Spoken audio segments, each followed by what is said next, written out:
not punish those of us who are on time. So thank you for being here. And we're going to be looking at today's Torah portion, the Torah portion for this weekend, which I'm Cantor Shapiro, by the way, and I'm really happy to be with you, and especially today when we are going to be looking at the Torah portion called Bishalach, which includes what is known as Shirat Hayam, or the Song of the Sea. And in Hebrew, the word Shirah means song. It also means poem. There's no distinction between those two words. It's the same word in Hebrew for song or for poem, so it could also be called the poem of the sea. And these words are apparently what Moses sang at the Red Sea. So we're going to look at them in a number of ways today. And they are of particular interest for anyone who has an interest in musical traditions and musical folkways of the Jewish people. So I'm very happy that I get to be here and share with you, because obviously, as a cantor, I have an interest in that and a delight in sharing that with all of you. So I first want to start with these words, Az Yashir Moshe, thus Moses sang, and just share this really wonderful midrash with you, which comes from a little bit earlier in the Torah, in Shemot, in Exodus, where Moses is actually before this song. Moses is complaining to God about how tough it's been to deal with Pharaoh. And he starts with the same word, az. He says actually ume az, but it contains that word az, which is the beginning of the Song of the Sea. Az Yashir Moshe, thus sang Moses. So I want to show you where this comes from. This is the previous az that this midrash is referring to. In Exodus 5:23, and here that's translated as "for since I came to Pharaoh." And then what we're looking at in the Song of the Sea is right up here, and this says Az Yashir Moshe. And also we're going to get back to this picture again, because as you can see, this looks a little different from other Torah portions. So I'm going to stop the share just for a moment here. And so we have these two uses of this word az, and the Midrash looks at that and says, well, in one of these places, Moses is complaining to God, is complaining about the treatment of the Jews at the hand of Pharaoh, and then uses the very same word to start this glorious song, praising God and thanking God for saving the Jewish people. So using the same word to start both of those phrases. Now, obviously, the Midrash likes to find little things like this. Az is like not an important word in Hebrew, right? It's a connector word. It doesn't hold a lot of value. So a lot of things could begin with az, but the Midrash is going to take this and riff on it a little bit. So the Midrash comments that Moshe said to God, "I sinned with az, and now I give praise to you with az." Moshe used this same word when he was praising God that he used when he had complained to God. And what the Midrash says is that Moses is indicating that he is correcting a mistake that he had made when he was challenging God with this word az. And it conveys this message that a way to counteract our own negativity is through bringing something positive into the world. And so if we find ourselves naturally inclined to express dissatisfaction, to express criticism, we should be working to take that moment to use this little word of as, like thus or since, or one of those connector words, to just take a moment as we're saying that word to counteract our own tendency to say something negative and to replace it with compliments, with praise. And recognizing that we are imperfect, that because we're human beings, we're imperfect. We're always going to make mistakes. There are going to be times when we complain and protest, just like Moses did, our greatest prophet, greatest teacher who ever lived. So, he was upset when he saw that the children of Israel were suffering and cried out to God in protest. And so, but this midrash teaches us that we even though those are natural feelings, it's upon us to try to work against our natural tendency. So, in the context of Shirat Hayam, I like to think about that as swimming a little bit against the tide, and that when you're swimming against the tide, sometimes you stay in the same place. And so, giving us a little bit of stability when we're working against our natural tendency to possibly say negative things that come into our mind. So I'm going to go ahead and share this screen once more. Oh, I have a question here?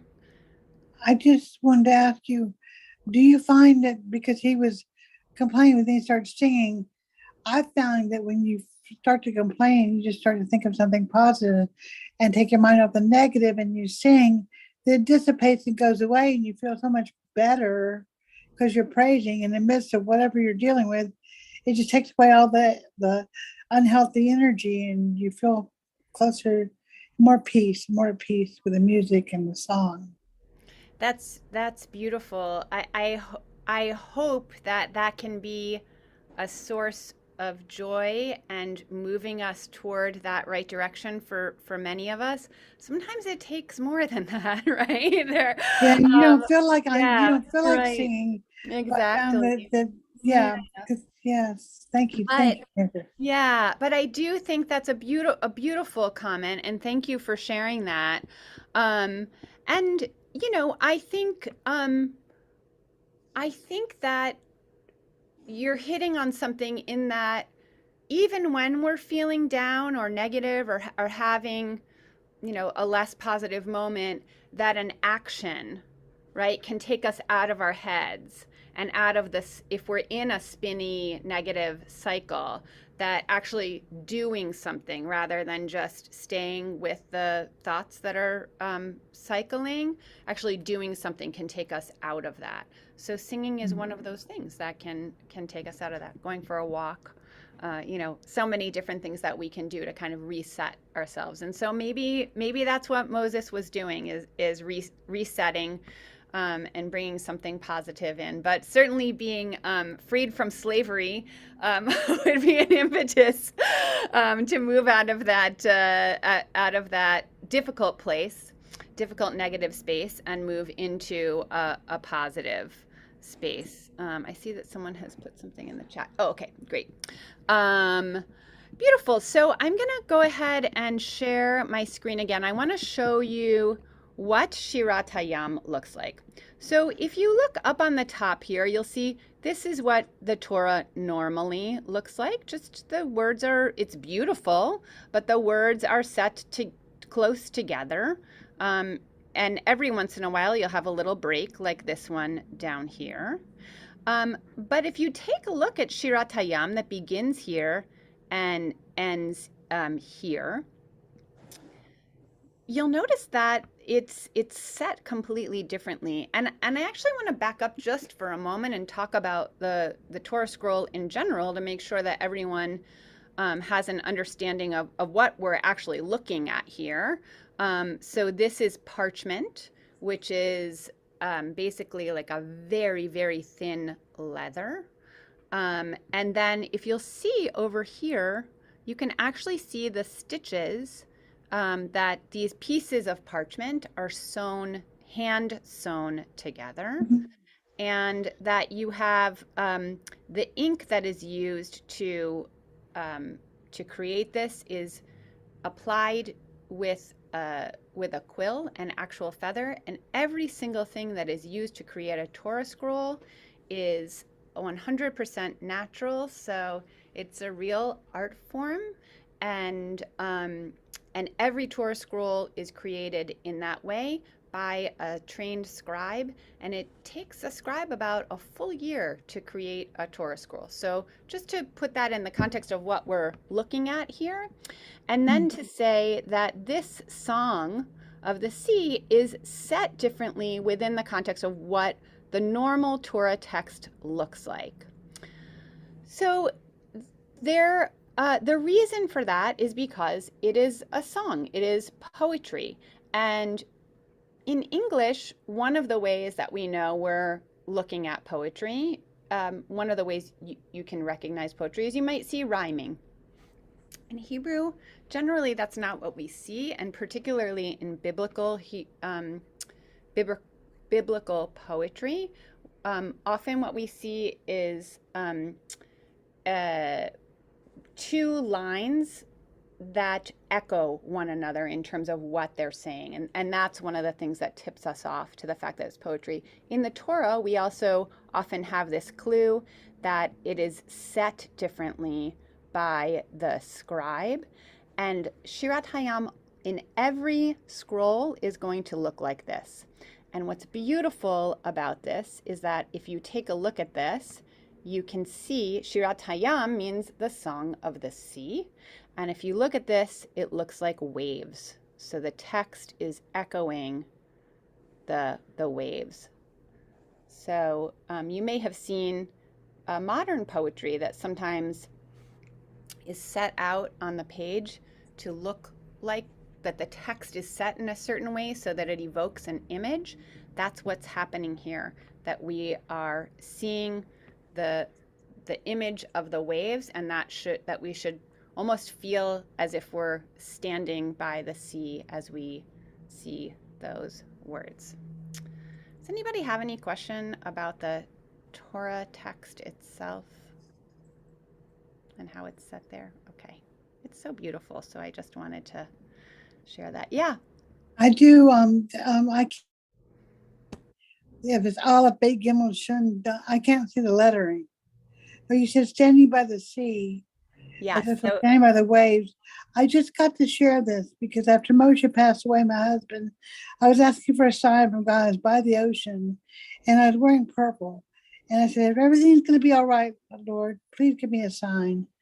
And I had a deep purple abalone seashell immediately washed up from the shore and touched my toes. It was identical to the color of my bathing suit and the modest covering I was wearing and everything. It was out of nowhere, right by my toes. And it was like there was no other purple seashells anywhere to be seen.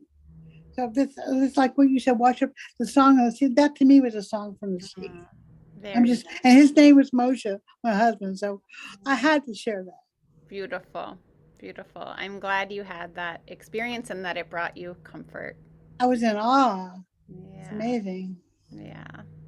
Thank you. Of course. So I'm going to stop sharing this one and share with you a little bit of how this text is chanted in the synagogue.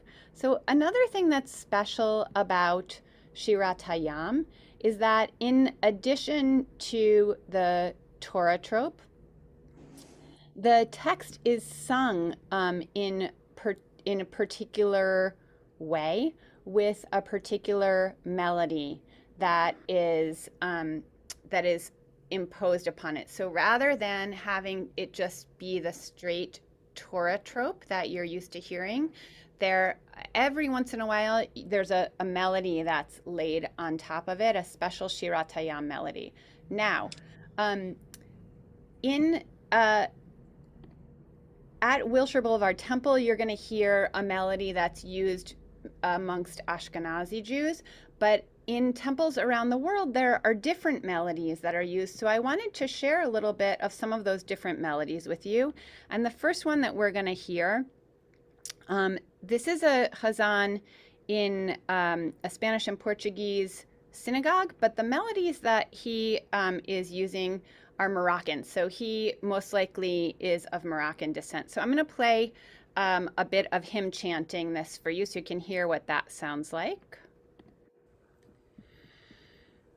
ויושע אדוני ביום ההוא את ישראל מיד מצרים וירא ישראל את מצרים מת על שפת הים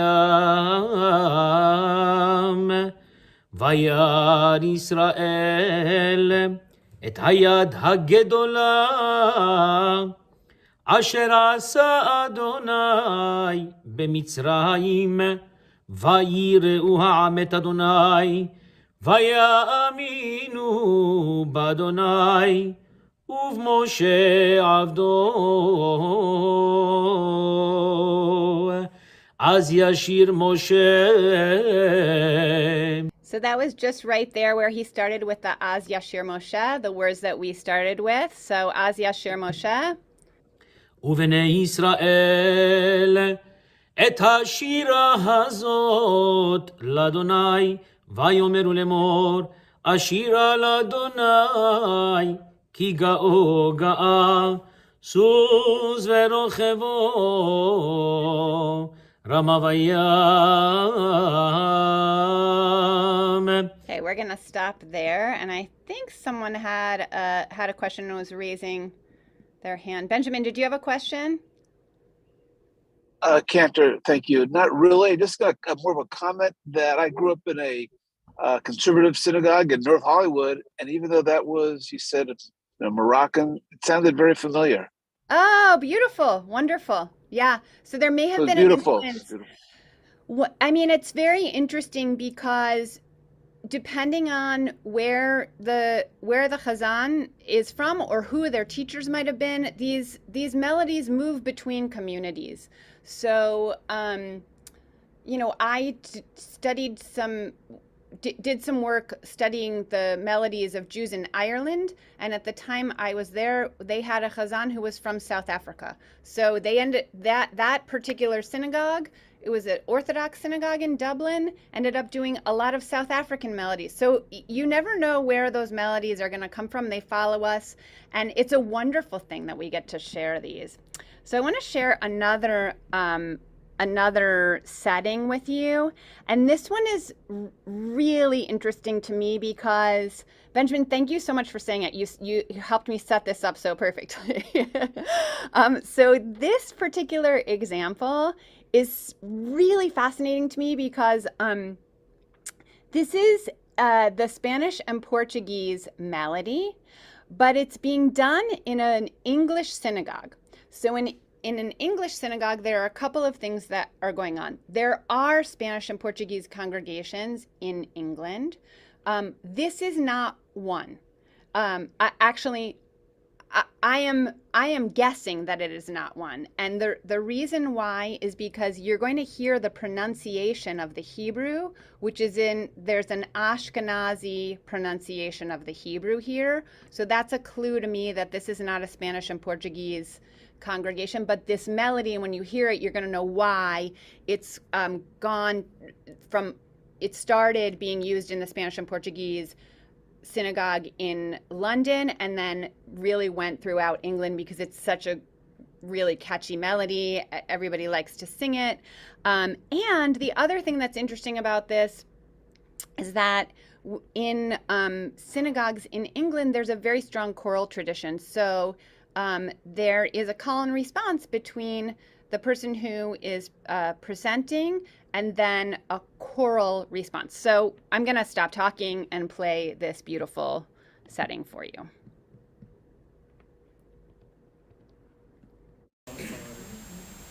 אז ישיר משה ובני ישראל את השירו הזכרי ויאמרו לאמור השיר על אדוני כי גוי גבוה סוס שרי חרי היום. אז ישיר משה ובני ישראל את השירה הזאת לאדוני ויאמרו לאמור השיר על אדוני כי גאור גאה סוס ורב בים. Azir Zemrasya, Vaini Yeshua, Zeili Yanabehu, Eleyabim Adonenu.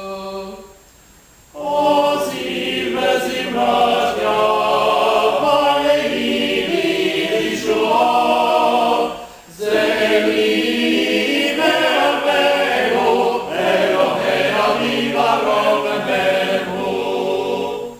So we're going to stop there, but in case you want to hear more of that, I'm going to stop our share, and I will put that link in the chat box. So if anyone wants to hear more of that setting. So anybody have any comments about that melody? I feel like I've heard it before, thousands of years ago. I don't understand. Why George turned away? I can't help it. I got a card from Kate Middleton thanking me for sending her a happy birthday wish with a photograph. I couldn't believe it. I understand her mother is supposed to be Jewish. We'll see what happens. Oh my gosh, British. That's in England, right? That was it. Yes. So that's from a synagogue in England. And you know, it's funny that you say it sounds familiar. So in Spanish and Portuguese synagogues, that melody is used at the beginning of Shabbat for that. There are a lot of the melodies that are used. Sorry, that melody is used for the beginning of the liturgy as Shabbat begins in some Spanish and Portuguese synagogues. So you may have heard it before. Maybe in a And- distant dream because I've never been to England, but I really enjoy you're so smart. You ever be at the temple, so educated. I never even went to Stanford, Yale, or Juilliard or Harvard, and that stuff, and studied music, but I play piano, I hear it, but I think in heaven, the piano, the keyboard doesn't end. It's just a childlike point of view. Okay, I'll be quiet. Very, very sweet.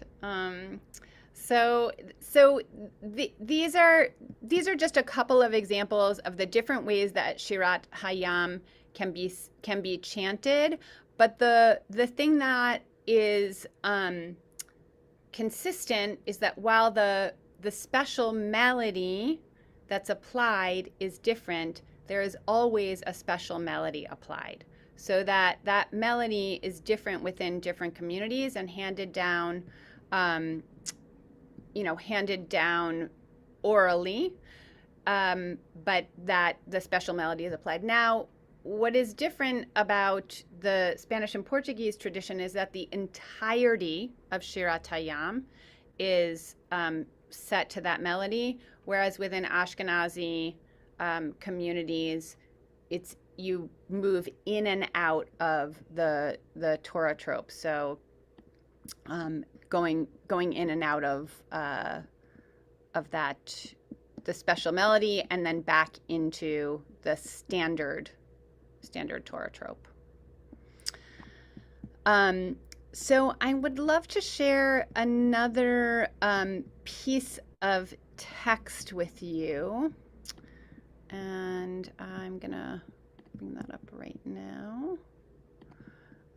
This is if you're doing any Torah study on your own, this is a wonderful site called Sefaria, which you may or may not be familiar with. There are just thousands of texts, both in Hebrew and English, on here. Up above, you'll see there's the Hebrew text, and then we're looking at the English translation here. And over here you can see that this is from a Musar text. So Musar is really just talking about ways, the way to be in the world, how we should live our lives. So applying what our teachings give us, and sometimes they can be really heady, and bringing them down to earth and allowing us to think about how then do we live our lives according to the way that Judaism is asking us to do that. So this particular Musar text was written by Tzvi Hirsch Kaidanover. And if you see over here, you know, it's not a recent text. Goes all the way back to somewhere between 1665 and 1705 of the Common Era. So not ancient for us, but certainly not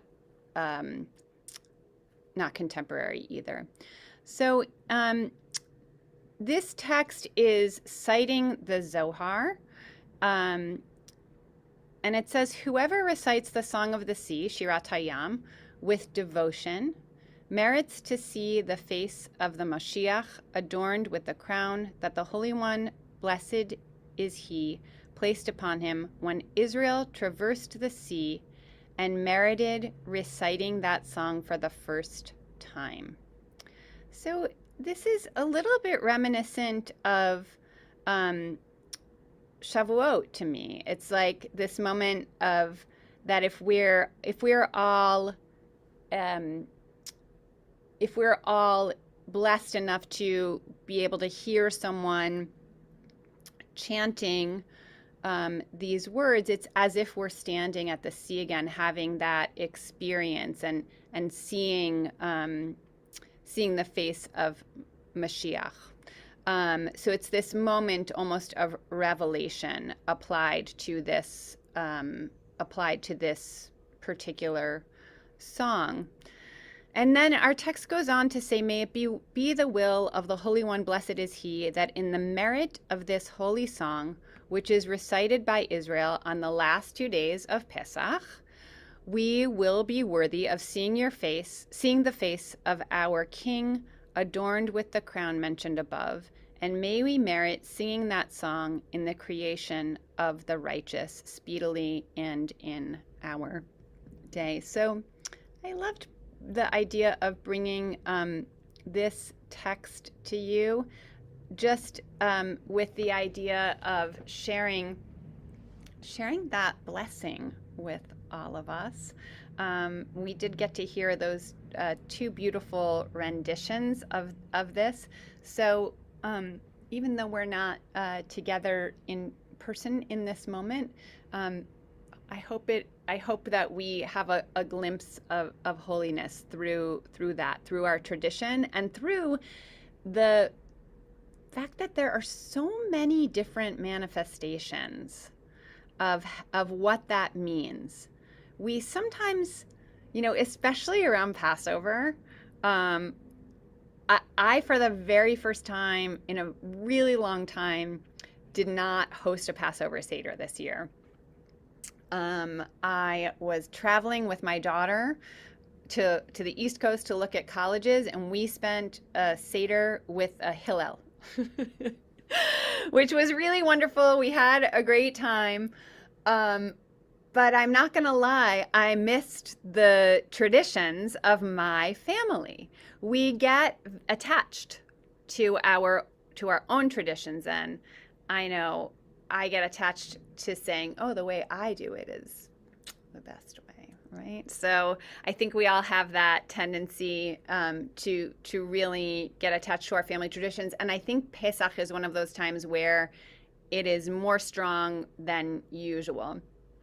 So one of the reasons I wanted to share these traditions with you is just to remind ourselves and to remind myself, included in that, that there are so many different and beautiful ways of expressing Judaism in different cultures, and that they're all a part of our heritage. So I think one of the great gifts of being Jewish is that there are so many different ways to express our Judaism, and part of that has to do with being a diasporic people, right? And having lived in so many different parts of the world, and taking sometimes best pieces of those cultures and infusing them with our Jewish culture as well. So, so may we all receive that blessing. So with that, I thought we could take a look with that very, very long introduction. Why don't we look at the text and what is being said here in the words of Shirat Hayam. And so again, I'm going to use Safaria here and share my screen. And since I've been talking for a whole lot, is there anyone here? Let me share it first and make sure you can see it okay. And then is there anyone who would be willing to unmute themselves and do a little bit of reading of the text for us?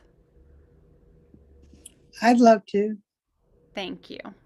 So you can start right up here. Okay. Then Moses and the Israelites sang the song to the Lord.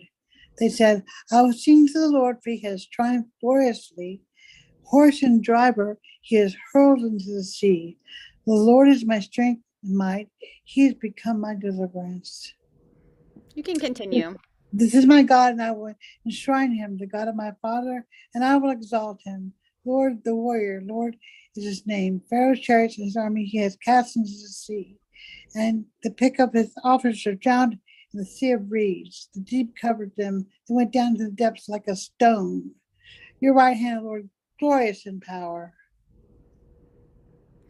Beautiful. Thank you so much for reading. So one of the things that we see here in Shirat Hayam is that we see a depiction of God as warrior, which is natural, right? For the Israelites to have that image at this particular time. And I think it can also sometimes be an image that can be difficult for Jews. There's a lot of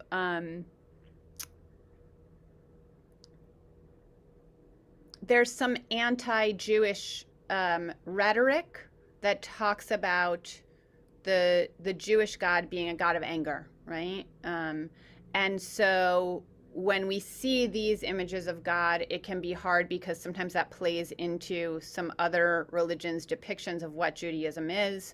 We know, again, part of being Jewish, Judaism holds multitudes, and we have many, many images of God being loving and kind.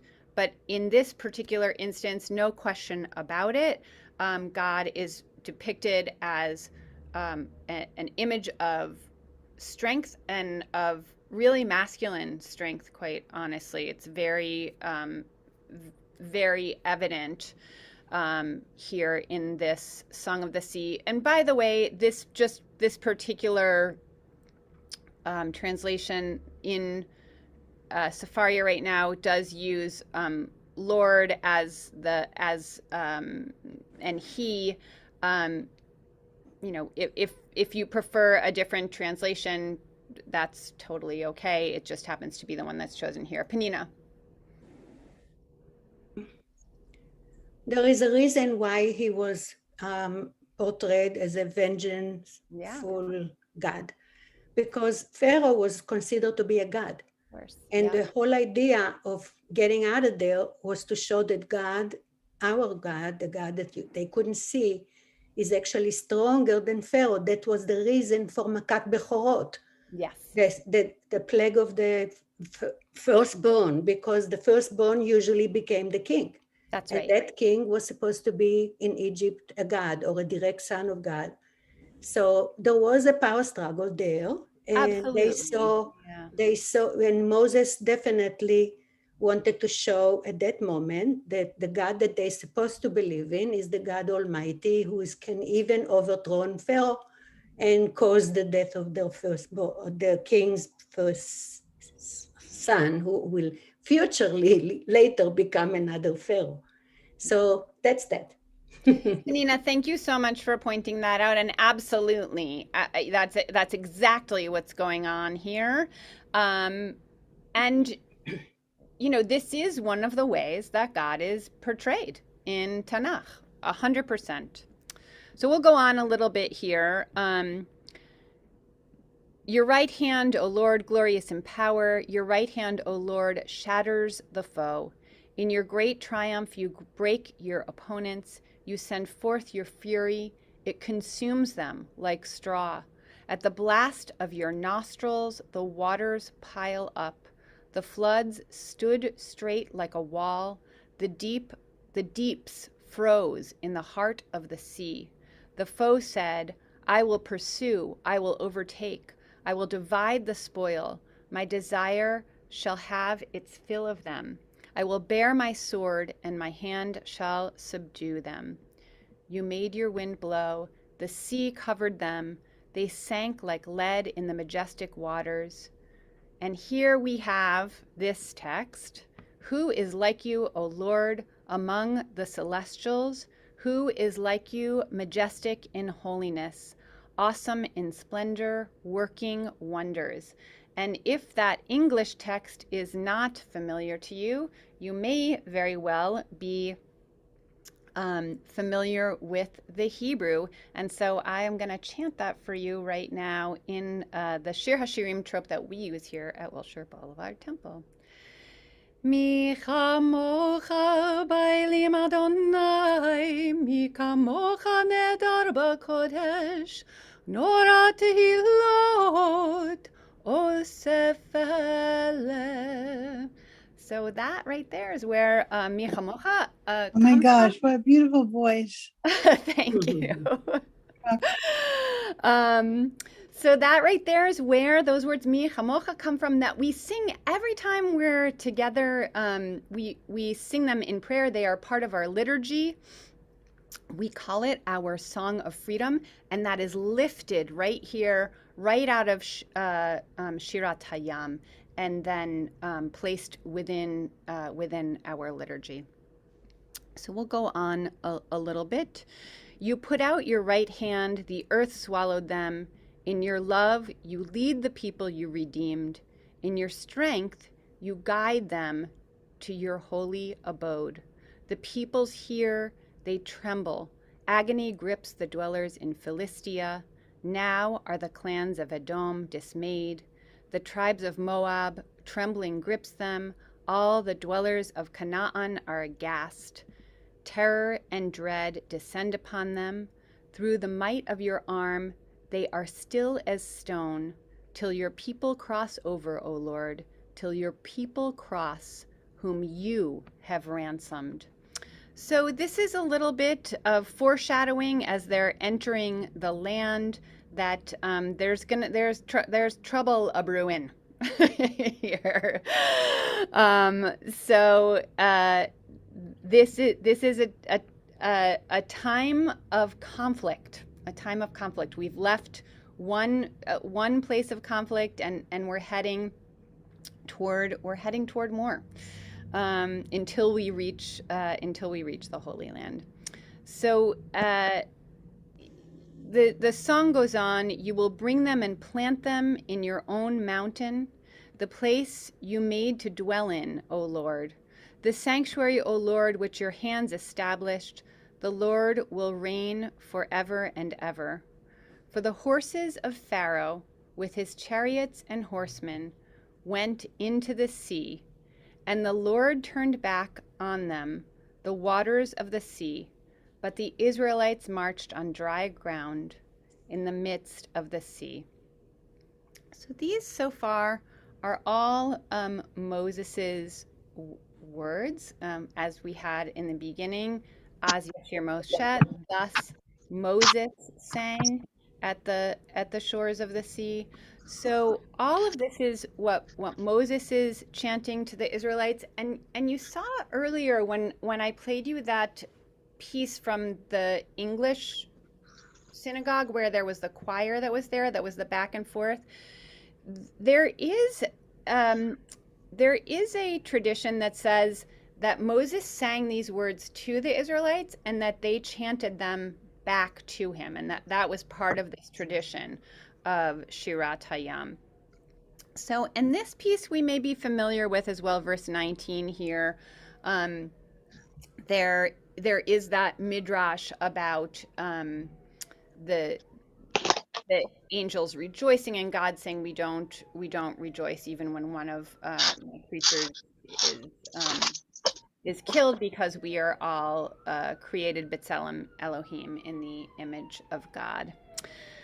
And then we have this very famous section here. Merle, I'm going to put you on the spot because you got to a good place. Would you like to read for us verses 20 and 21 here that are up on the screen? I don't have it on the screen because Oh, I you just can't see it walked on in the the screen. door. No worries. No worries. Sorry. I was watching on Facebook and now I'm back live. But I can't Awesome. get to it fast enough. No worries. No worries. Thanks for the honor. Of course. Is there anyone else who'd like to read? Okay, I'll do that again. I'd love to. Thank you. Miriam the prophetess, Aaron's sister, took a timbrel in her hand, and all the women went out afar after her and danced with timbrels. And Miriam chanted for them, "Sing to the Lord, for he has triumphed gloriously. Horse and driver has hurled into the sea." Now, one of the things I want to say is now in modern days, they need gasoline to move the ship. God will use gasoline like he did with Hanukkah, the very thing they try to destroy us with, to redeem us. Watch what happens in the end, what God does with everything, out of nothing at all, to protect Israel. I guarantee you, I've been having dreams about it. It's not impossible. Everything they think they are by the balls with is the very thing God's going to use to deliver us with, and they won't have any at all. I predict that. Okay, let's talk about Miriam a little bit. Let's talk about Miriam a little bit here, because when we think about the song I'm gonna leave this up for a second. When we think about the song at the sea,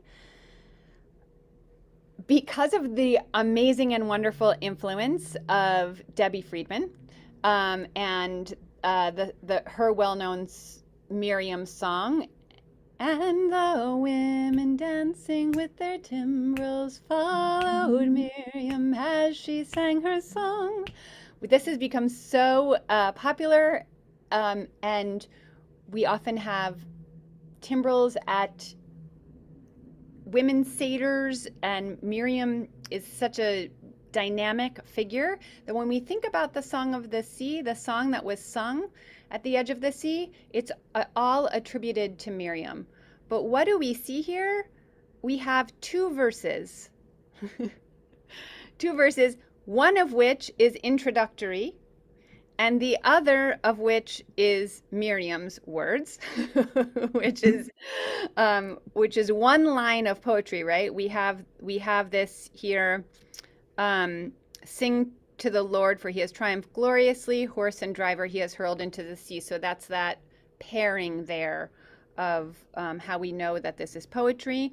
But all of this that comes before, from 19 all the way back to verse 1 here, all of that we often think of the Song of the Sea as being Miriam's property.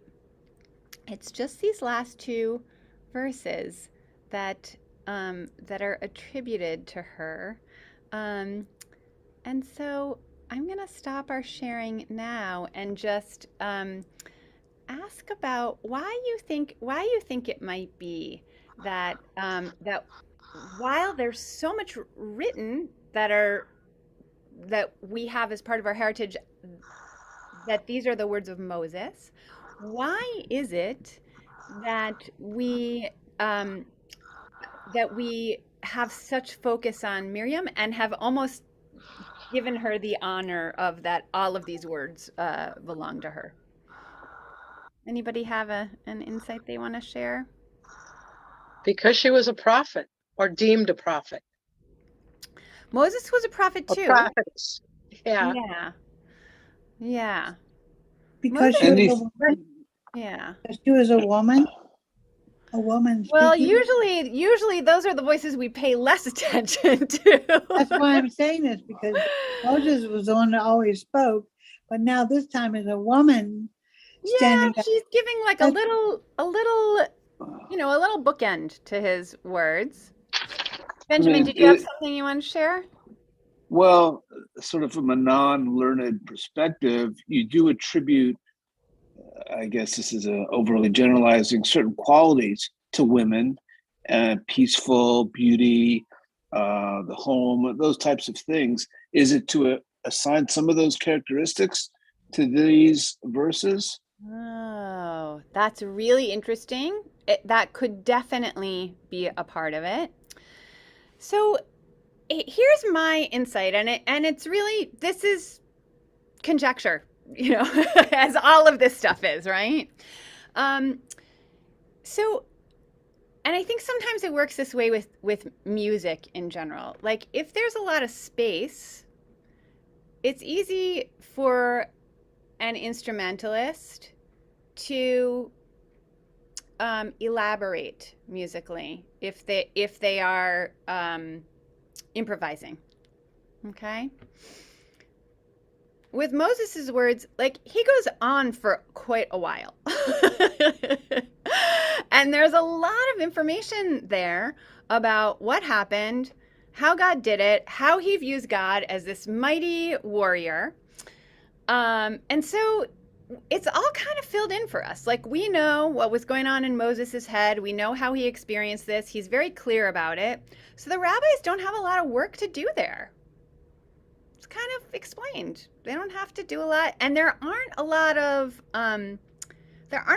of difficulties there. The one difficulty that they pick up on, and there's stuff written about is, well, there are actual people here who died, and they're created in the image of God. So we need to deal with that piece of it, and so that's dealt with in that midrash that we just talked about a little while ago. But with Miriam's words, they're so short, and all we know is that she was dancing and singing and said one line of poetry or sang one line of poetry. So I think that it just gave the rabbis liberty to create their own stories about Miriam, and we see that in when it comes to midrash in general. It's the spaces where there are less where there is less explanation that the rabbis feel the need to step in and kind of fill out the story. So that is, I think, a piece of it. But I will get back to this idea of her gender and the idea of her being a prophet to say that many of the midrashim attributed to Miriam, including Debbie Friedman's song, which I would call a modern midrash, were created in the modern era. And through this idea that within places of progressive Judaism, making space for women to take their roles within the synagogue, we needed role models. We really did. And Miriam was just such an obvious choice that many modern midrashim have been created using Miriam as our anchoring place to help women feel our home within Judaism and to find our place there. Thank you so much. Thank you. Is she the most well-known woman that would have that said what she said, or that would have helped people to create midrash? Does that make sense? Yeah, I think that's probably right. I mean, we've also got Devorah, who's like Yeah. amazing and powerful. But, I'm going to go back to something that Benjamin said, which I think is very insightful because Devorah was like a powerhouse, right? And even in today's society, like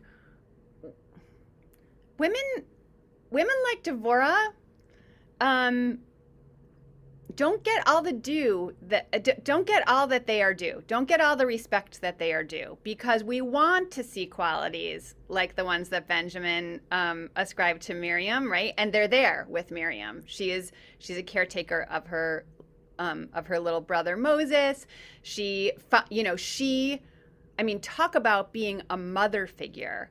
As the Israelites are wandering in the desert, who is it that makes sure that they stay alive by finding the wells? It's Miriam. So, I mean, you could almost say that she was like providing milk for the children of Israel as they wandered through the desert. She really does have those qualities. So, I also feel like there are qualities that we're maybe more comfortable with than with someone like Devorah, who, she was a warrior, and maybe we need to lift her up a little bit too, and of course continue to lift Moses up, as we do all of this. So, yeah. Merle. People respond more, at least in today's world.